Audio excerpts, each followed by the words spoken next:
সকল ষষ্ঠম শ্রেণীর ছাত্রছাত্রীদেরকে আমাদের আরজি স্টাডি সেন্টার ইউটিউব চ্যানেলে স্বাগত জানাই।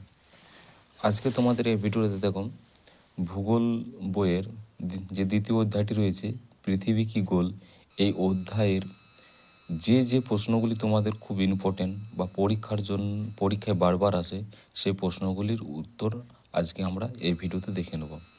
তো যারা এখনও এই চ্যানেলটাকে সাবস্ক্রাইব করোনি তারা অবশ্যই সাবস্ক্রাইব করে নাও এবং বন্ধুদের মাঝে শেয়ার করে দাও, আর অবশ্যই একটা লাইক করে দেবে। তো চলো দেরি না করে আমরা প্রশ্ন উত্তরগুলি দেখে নিই এবং তোমরা অবশ্যই খাতাতে নোট ডাউন করে নাও।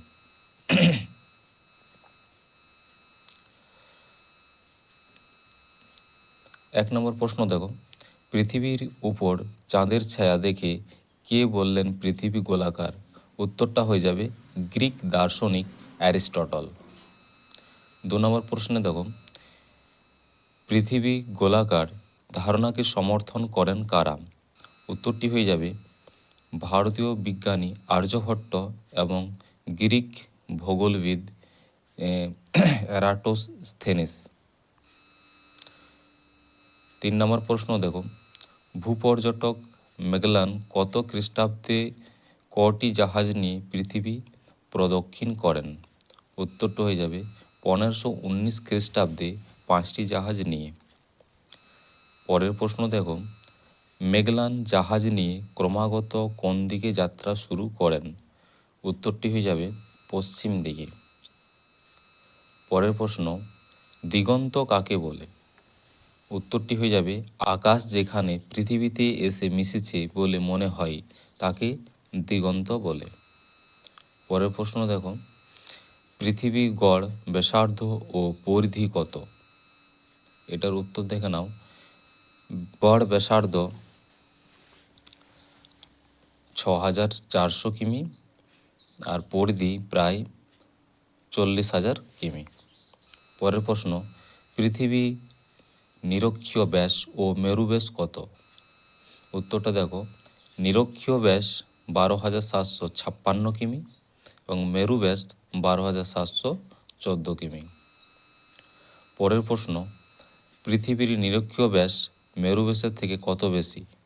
উত্তরটা হয়ে যাবে 42 কিমি।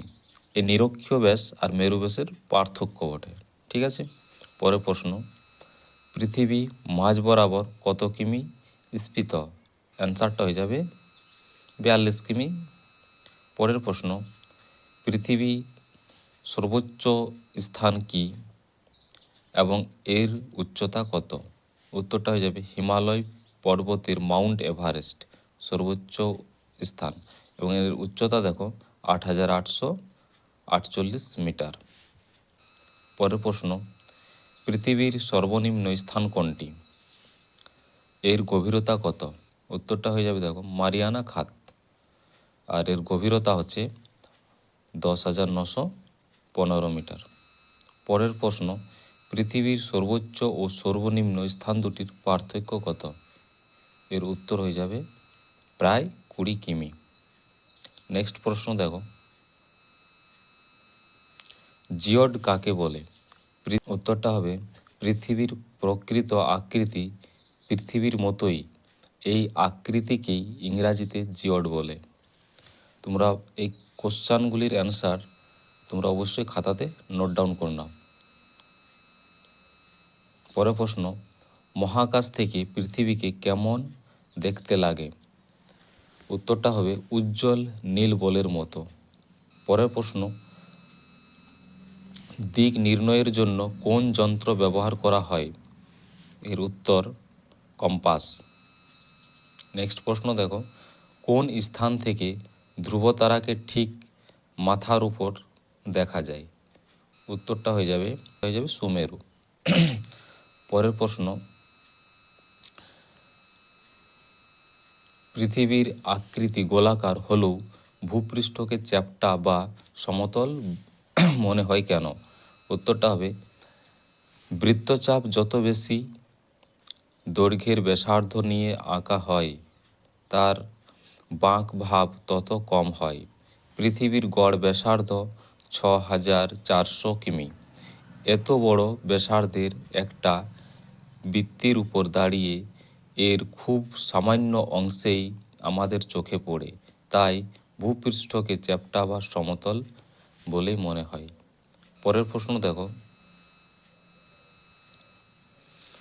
গোলাকার পৃথিবী পৃষ্ঠ থেকে আমরা পড়ে যাই না কেন? উত্তরটা হবে, ভূপৃষ্ঠের উপর থাকা সকল বস্তুকে পৃথিবী নিজের কেন্দ্রের দিকে আকর্ষণ করে। এই আকর্ষণ বলের জন্যই আমরা পৃথিবী পৃষ্ঠ থেকে পড়ে যাই না। পরের প্রশ্ন দেখো, পৃথিবীর প্রকৃত আকৃতি পৃথিবীর মতোই, উক্তিটির যথার্থ বিচার করো। উত্তরটা হয়ে যাবে, পৃথিবী নিজের অক্ষের চারদিকে অনেকটা দ্রুত ঘোরে বলে ওপর নিচ কিছুটা চ্যাপ্টা আর মাঝ বরাবর কিছুটা স্ফীত। তাই পৃথিবী পুরোপুরি গোল নয়।